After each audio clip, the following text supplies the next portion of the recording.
Yes, lads, welcome back to episode 5 on how to make a tactical shooter game in Unreal Engine. In this one today, what we're going to be doing is adding the gun to the back of our character or our holster slot with animations. So with that said, let's get started. Right, okay, let's actually add in this weapon. So what we need to do is actually go and create our BP weapon master to begin with. We do have a weapons folder, and all we're going to do is going to let's actually just go into here, and we're going to go in weapon BPs like this and create a blueprint, which is going to be our weapon master. So blueprint class actor BP underscore weapon master like this. Sweet.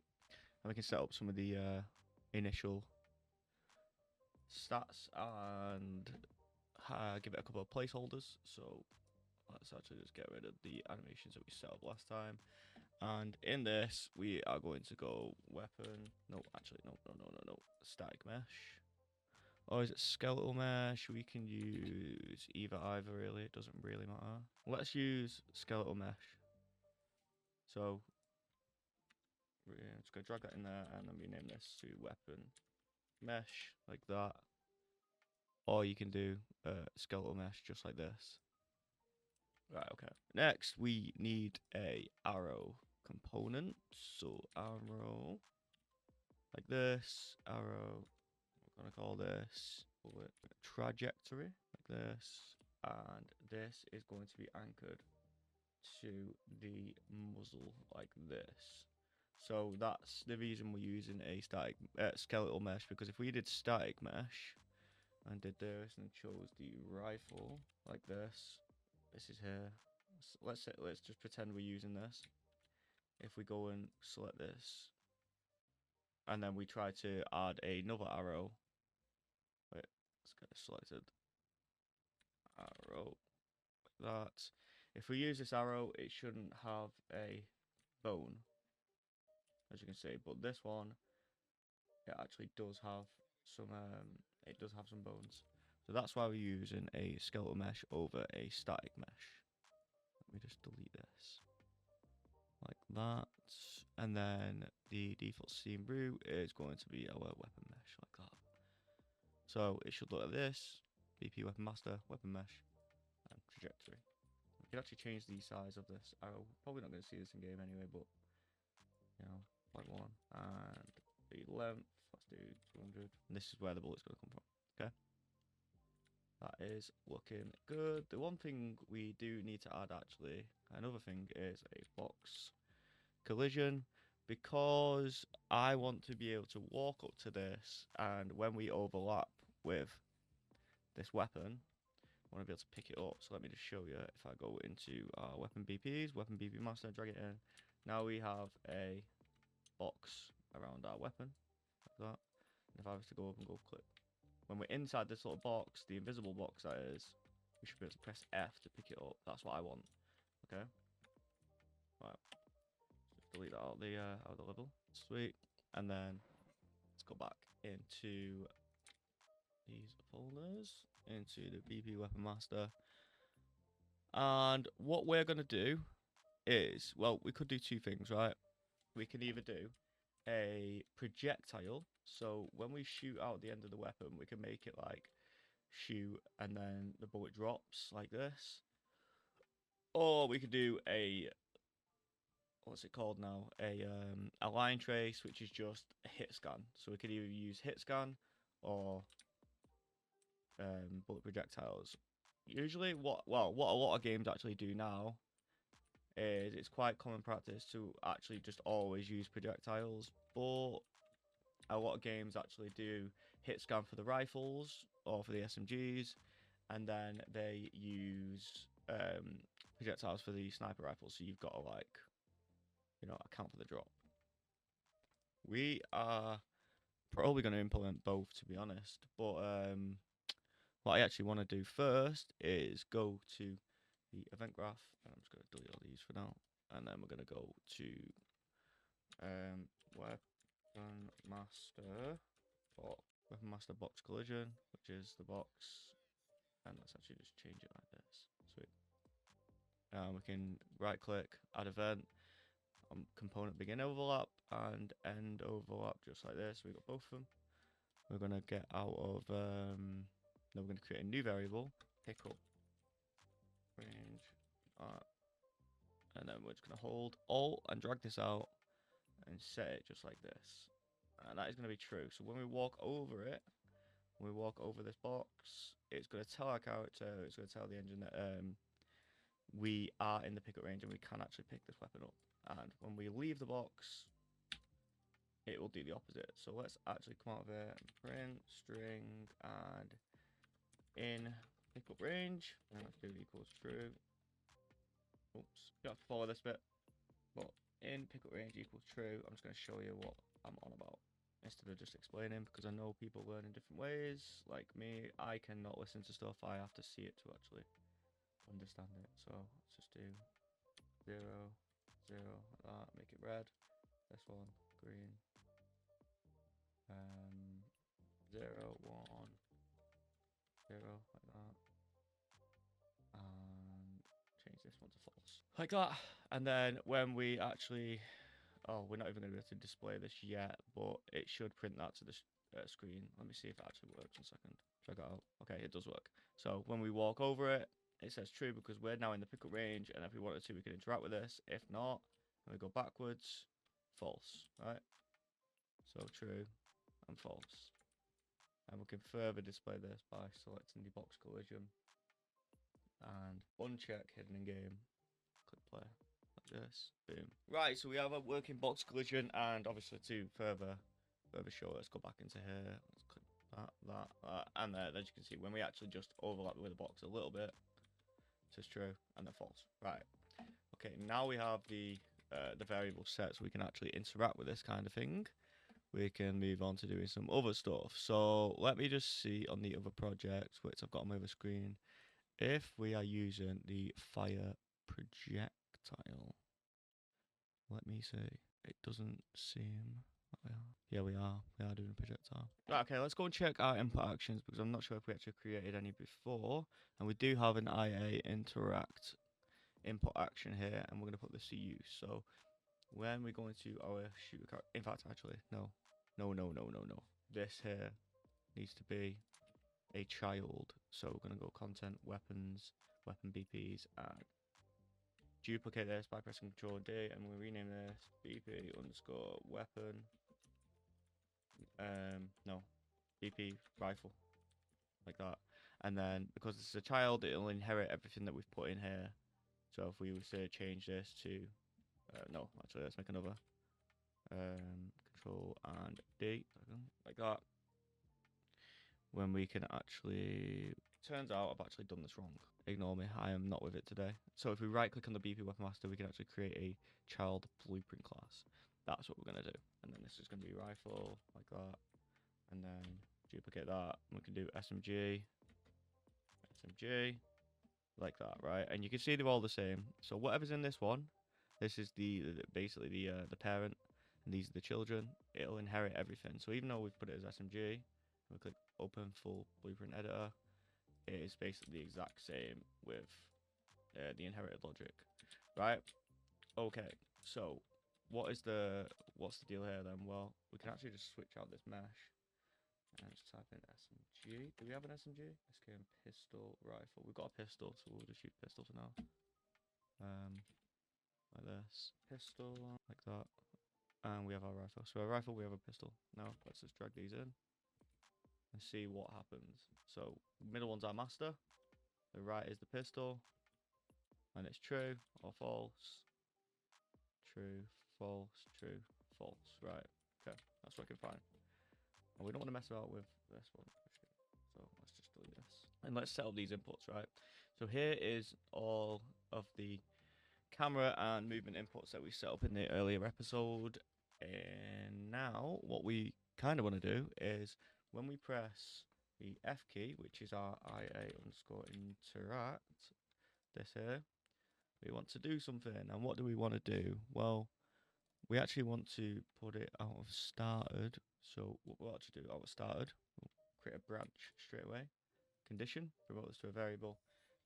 Weapon, oops, in, wait, yeah, weapon in inventory, like this, like that. Sweet. So we've got that sorted. Then we're going to be like updating the messages from this one. So this one is going to print a string at the top of the screen to let us know. But for now, we don't need that. We'll set up the UI probably in the next episode. And we're going to drag out, get another branch. And what is the condition of this one? And it's going to be is in pickup range. So let me just find my variables. Before we do this, we actually need a reference to our rifle. So we need to go into the view, into the event graph. And then on begin play. Right, okay, great. So it turned out I wasn't even recording for that fucking entire point, that entire period. And I was saying that was an actor. Our current weapon is going to be this. That's why we couldn't access the variable. Now we can. Right, okay, right, whatever. Right, okay, so just pause the video. This is a little aftercut. I just want to say, appreciate everyone who's watched. If you've actually made it this far into this scuff tutorial, the next one will be better. I have been really, really ill, and I've also had a terrible week, but here we are. We're still grafting. So let's get back to the video. Let's just ignore that. Pretend that never happened. But yeah, we're going to do event begin play, sequence, get all actors of class, copy, and then promote this to a variable of current weapon. And this is going to be BP underscore weapon master, like that. Sweet. Now, let me just move this because I've been debugging this for ages now. And we can go on to actually making this work now. So, we're going to create a... What should we do? How do we do this? Let's do this. Move that up there. Right, we can get our current weapon now. And go in, pick up. Yeah, it's in pickup range. And if we are in the pickup range, we do this. If we're not, we do this, right? Sweet. Right, out of the true, we're going to disable movement. This. And then we will be playing a montage in this section here, but I'm not sure we have one yet. So we're just going to leave that for now. Then what we're going to do is set the weapon is in inventory to true. Like that. And then we're going to get an attach to component like this. And then the self is going to be current weapon. The parent is going to be the mesh like this. And it's important that you keep, make sure you change these to snap to target like that. And the socket name, because this here is going to be attaching the weapon to the holster. Right, so we're not attaching it to the hand here. If we was attaching it to the hand, then we could do hand underscore R, because that is, oops, underscore R, like this. This socket name would be, so let's go to mesh, let's go to Ralphie body, and search hand underscore R. We would be attaching it to here, like this. We would be attaching it to the hand. But we actually want to do something different here. I want to do spine like this, and we're going to go do 0.5. So I want the weapon to attach to this spine bone here, like on the back. I know it looks a little bit confusing, but trust me, like once you've actually done this, it's really not that bad. So what we're going to do, excuse me, bone names, and then on the BP shooter character in the event graph, we can just change this to this. But that's going to always attach it to the spine. So what we can actually do is go right click, spine, add a socket, and then spine 05 socket. That'll do. And we'll put that in there. It has to be, well, it is case sensitive, so make sure you do that properly. Okay. Then once we finish that, we can actually set movement mode like this to walking like that, right? So we disabled the movement here, but we can't just, there's no node for enable movement, like there isn't. So you have to do it this way, where you get the character movement and you change it to walking. Sweet. Like that. So let's actually go into the level. Let's drop it in our BP weapon master. And then let's go over and see if we can do anything. So, and that. Now that should be attaching the weapon to us, but it's not doing anything. Why is that? Let's print a string, and if it's false, we know it's coming down this way. If true, false. Let's see. Let's see what's happening here. So that's coming out true, and yeah, it's coming out true. So we're going basically from here, here, and then we're coming out of true, and it's not doing anything. That's because the weapon in inventory is already set to true by default, which we don't want. So for now, let's just disable this. Click play, and see if this weapon attaches to our back. False. And false. Still doesn't seem to be doing anything. So when we actually go up to this, this should be disabling our movement. We're getting a false, false, done. Right, we kind of have it working, but there's obviously quite a bit of there's quite a few problems we need to fix here.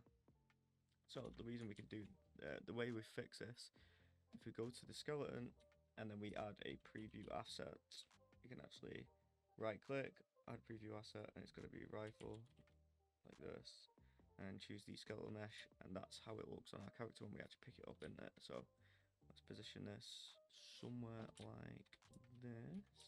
Now it's kind of hard to see with the skeleton. I don't understand why this skeleton even looks like it. Can I change this? Can't even remember how to change it.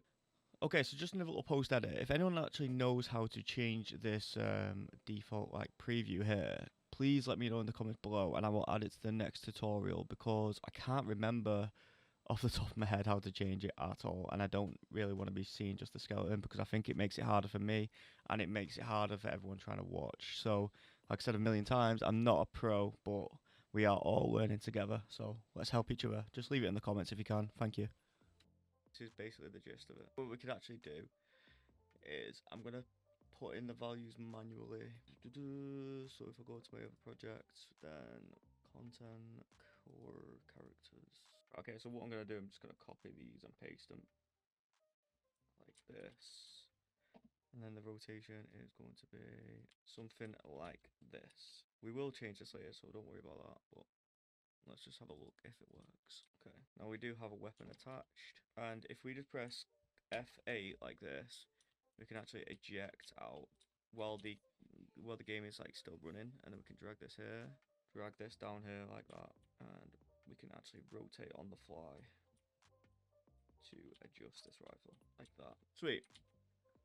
Now let's just end this and click play again. Okay, that's fine. And we attach this to the back socket like this. Sweet. Now we need a animation to play. Right, so I've just imported these two animations, and these are the ones we're going to actually use. So let me just check if I can add this to our character. And no, it doesn't look like we can, because we need to actually retire these two animations. So right click and wait. Animation sequence, retarget the animations from the SKM Mani Simple to Ken Body like this. And then 1 and 2, export, and it's going to be in characters, main characters, animations. Let's rename it migrated for now, like that. Sweet. So we should have these two working animations. Let's see. Okay, now if we go back into the where we're equipping our weapon to our holster, after we disable the movement, we're actually going to play montage like this one here, and I'm just going to drag all these over to the right, and we're going to drag this down here into on notify begin. And if you're wondering what that is, this is here, this is the attach point where the notify begins. Okay, I'll explain that a little bit later, don't worry about that. So what do we need to do here? We need to go mesh. I'm just going to get the mesh. The montage to play is going to be our aiming, and it's this one here, so it's not the skeleton, this one. Play rate, start position, start section, to stop, and everything looks pretty good. You don't have to do anything out of this, don't worry about that. And we can go and click play. Let's go over with our character, and it did not play the animation. Why is that? Right, okay, so we we retargeted to the wrong thing. We need to do Ralphie body like this, and then we should be able to just drag this into here like this. Let's see if it does anything. So we're still not playing the animation, and I think I've just realized why that is, and I think it's because we don't have a default slot. So in this animation montage, it's playing on group default slot. So if I go over to our BB shooter character, mesh, ABP shooter, and open up the animation blueprint, we can actually have a look at this. And yep, as I thought, we need to add default slot here. I'm pretty sure that's the error. So let's see. Right, okay, so when we walk over and press F, we pick up the weapon and it attaches to our holster or our back socket, just like that. And it also plays the animation, which is pretty cool. But like I said before, thank you for bearing with me during this episode. It's been a bit of a rough week, so yeah. In the next one, I was going to do the UI, but I think we're going to get all the fundamentals down. I think I want to add the ability to change from the back holster to grab the weapon and add it to our hands and maybe aim down sight. So we're going to do that in the next one. Thank you for watching. I'm not really going to promote anything, but check out the Discord and whatever. I'll catch you in the next one. Peace.